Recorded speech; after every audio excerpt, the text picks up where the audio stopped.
now joined by Jaylen Sims, Greensboro Swarm wing.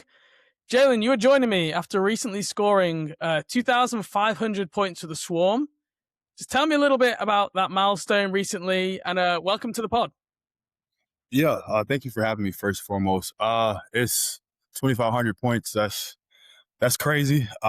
Coming into the G League from UNCW, did not think I would hit that. Did not think I would be in the G League for 4 years either. But things happened the way they did, and I'm just glad to still be here. Glad to still be able to play and still do what I love to do. So just such a blessing, man.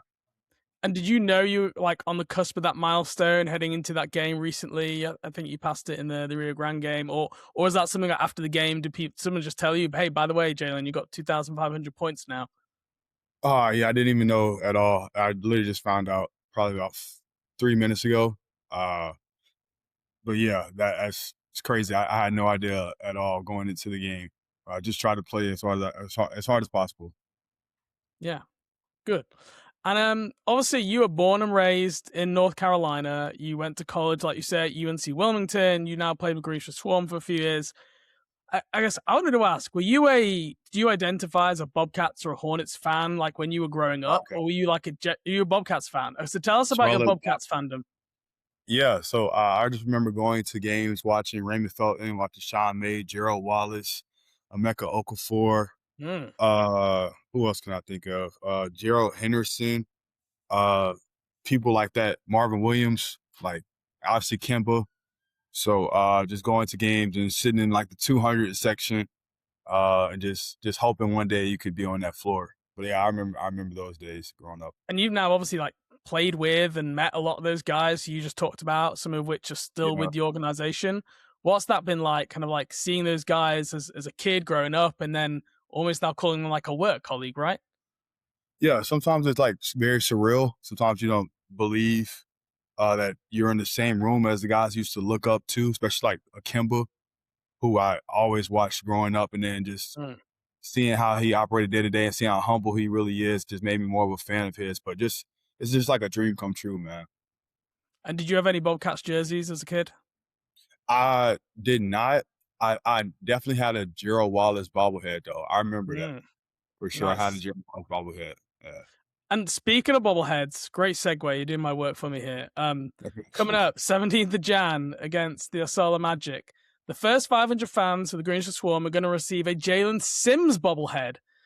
When did you find out you were going to get a bobblehead night, and what was your reaction? Who told you?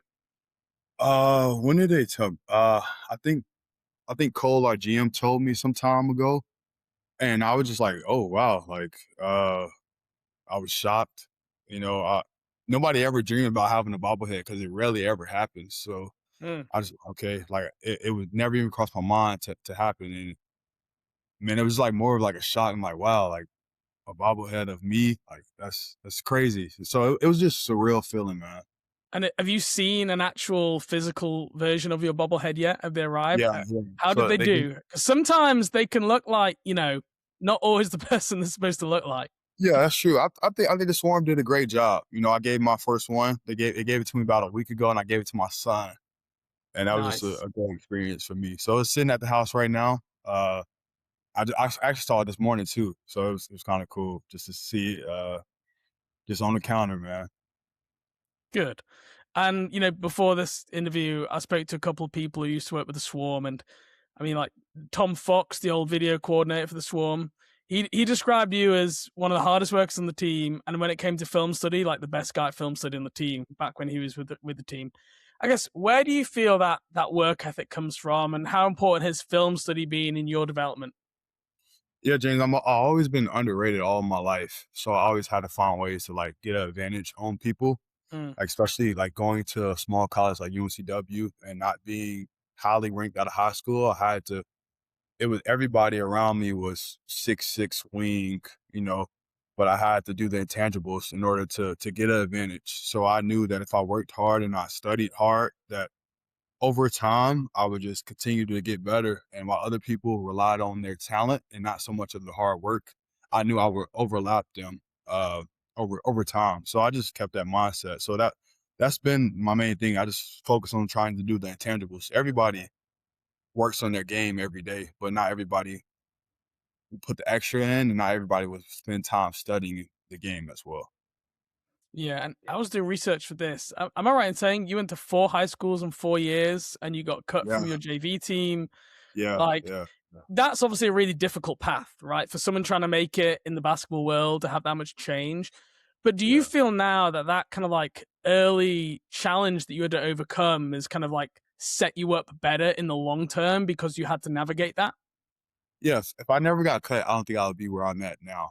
Getting Really? cut like a battery in my back. I always was a hard worker, but once I got cut, I made it my mission to even work even harder because I was like, okay, I did not want to feel this feeling ever again. And like getting cut was like I thought the world was ending. I was in ninth grade. I went to going to Huff High, and I got cut on the last day of tryouts, and I thought my Mm. world was done. And I made a commitment that night, and I went to the gym. My apartment complex at the time had a like a half court gym, and I went to the gym and I worked on my game. And ever since then, just been just trying to work on my game. So, Most kids just don't do that though. Most kids will yeah, turn on the Xbox, complain to their friends that they got cut, right? yeah, And you were yeah, straight in the gym. That's like a very mature approach for someone in ninth grade to do, and I think that speaks a lot yeah. about your approach to character. Were the team right to cut you?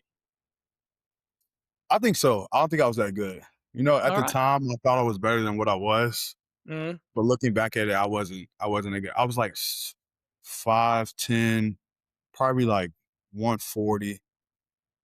Small, frail kid. I always had like a little bit of skill, but I think they were right. They were right to cut me.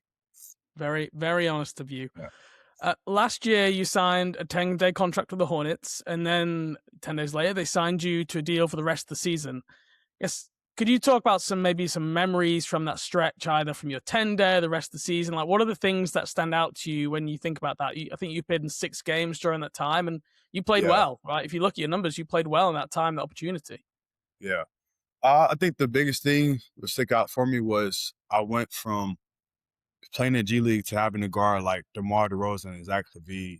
That was like a 2 days change up. Like Wednesday we played a playoff game in G League, and then Friday I had to match up against those guys. So that was like my kind of like welcome to the NBA moment. But I would just say like the the organization just took me in. Like it was just a seamless transition. They would welcome me. Obviously, I had some tough transition because the G League, being in the G League for a long time to be in the NBA, so it's a big difference in gameplay and game style, and it's faster. So I think my first couple games I kind of struggled with that, but they were very helpful to me and my time there, and I have nothing but great things to say about them and the coaching staff and the organization. And how important are, those 10-day call ups, signed remainder of the year? You obviously signed some exhibit 10s. Like, you've been in the part of the Charlotte organization now for like 4 years with Yeah, Greensboro and Charlotte. And yeah, that's quite rare, really, in the G League. Like, yeah. it's It is. very, very transactional. People move around every other season. How much has that been a factor for you, like wanting to stay in Greensboro because you know that that hard work is gonna get paid off, and you've been rewarded at times in your career through that? Is that been important to you? Yeah, and I think for me, this is home. Like I'm born and raised in Charlotte. Like I said, just had a baby. My kid is born here. My wife lives in Charlotte. Family's here, so it's home. So just being here, I have so much pride in just being here and winning here. So any team I'm on, whether it's the Greensboro Swarm or God willing to be the Hornets, I try to do my best to just try to help the team win. I mean, you made that sound so simple. And there's a lot of guys, right, who don't stay home. They go overseas. And I'm sure you've had countless opportunities to play overseas and, Yeah. have other opportunities. Is it simply just you love being, close to the people who are most important to you, and you like where you work every day, and you kind of almost prioritize some of that over maybe some of the more lucrative offers or high profile opportunities? Well, yeah, you gotta think about why I play the game. I don't play for the money or anything. I play because I love the game. Obviously, the Okay. money is part of the game, but for me, I always wanted to have an opportunity to get to the NBA. And then once I got there, I was like, okay, I can actually play in this league. I So would then agree. I came back for summer league, and I had my best summer league of my life. So I was like, okay, let's try to give the G League one more shot and just see what happens. See what can transpire if we continue just to work hard and just let the cards fall where they're going to fall. So that's why I stayed in the G League and stayed with our coaching staff, and I trusted our coach now, DJ Baker, and our assistants, David Noel, Alex Ruoff, Nathan Peavy, Brian Bowles, Marcus Worth, all those guys. Like I trusted those guys to continue to help me get better. So one day I can hopefully reach the goal of being back in the NBA. Yeah, and you mentioned that summer league team, the Hornets summer league championship team. You played summer league twice for Charlotte, right? Once your Yeah, first experience was a pretty unsuccessful team where I think you played the last game and you won, but before that the yeah, team had been, let's just say they weren't the best, perhaps yeah, winless. And then you played that experience where they won the championship. Like, what are some of the differences from your experience of being in those practices, being at those games that you saw in this year's team versus the kind of the other traditional team, which was still full of lottery picks and those things? What were the yeah. differences you noticed? Oh man, that's a good question. I would just say the maturity of lottery picks this year was a big difference in the previous year. I would say like the guys came in like ready to work, you know, and they all had a goal of getting better and all had a cohesive goal of just trying to win this thing. We knew we had a good team, but obviously summer league is so much stuff that transpires in summer league, so you don't ever like know if you're gonna hit the championship goal. But like I said, I would say that would be the biggest difference. And we brought a lot of good guys in too, like a lot of vet presence that were just everybody was just a good guy. Nobody even really complained. Everybody worked hard, so it was just a good unit. Yeah, and speaking of another team that's made progress, the Greensboro Swarm, right? From the first season you joined, where they were probably towards the bottom of the G League standings, to last year making the playoffs. Again, Yeah, talk about what growth have you seen in that Swarm organization? yeah. I would say the Hornets pouring more into the Swarm, the coaching staff, um, guys having more years on their belt. Like I've had this is my fourth year in the G. So last year would have been my third year in the G. Had a lot of my teammates have been 3, 4 years guys in the G. So we have a lot of that experience. So we know what to expect. We know when, the hardest thing about the G is like when guys come down and your minutes may go down, but still trying to have that professional mindset. So we got guys that's already been through it. So my first year, we didn't have that many vets on the team, yeah, we didn't have that many vets. So this year it's easier, and last year was easier, and we have guys. It's hard. It's hard in the G to have a cohesive unit, but I think we're doing a good job of having that unit, and our GM has done a great job of putting this unit together of full of good guys, and it's just been seamless, man. We'd be able to win last year, and hopefully we'll go back to the playoffs this year as well. Yeah, and I know like you, Terrell Brown, like guys who go from starting to the bench, depending who's in Greensboro. That's not Yeah, easy, right? Just having your role yeah, change constantly in different lineups and having to, having people starting ahead of you. So I just think a lot of credit to you guys. Like, just it's not easy to have that approach, and I think it gets noticed by the fans. Like the Greensboro fans know that they need you guys week in, week out, and there's been real progress in Greensboro the Swarm. yeah, I yeah, remember covering the team 4, 5, 6 years ago, and sometimes it was hard watching, right? yeah, So there's yeah. such a discrepancy, but yeah, it's been good watching this past season. You mentioned about becoming a dad. You've got a little 1 year old. I'm curious, right around the age, is he walking yet? Not yet. Almost. We almost there, man. We almost Yeah, there. Hopefully, he'll be that's walking when you about need to get the little mini 2 weeks. basketball hoop when he's walking, because then he We can already start got we to. already got one. Yeah, Nice. it's already in his room. We got two of them actually. And have you found your like relationship or approach to basketball changing at all? A lot of people say after they have kids, like all of a sudden their relationship with the game changes a little bit. Have you found that at all? Nah, I gave it all I had before I had a kid, and I'm the same way with a kid. So like, it's been the same for me. I always tell my boys about that too. I was like, yeah, I don't feel no difference. Like I still go as hard as possible, regardless if I had you, my son, or not. I mean, I'm not a basketball player, right? But everyone always says after you have kids, you'll just change. You're a different person. And I'm like you. I always say to be like, I feel like the same person. I feel like under some Exactly. pressure Yeah, to say, oh my God, I'm completely different. I just feel like the same person who have now got different responsibilities, right? So exactly. we Exactly. may be similar there.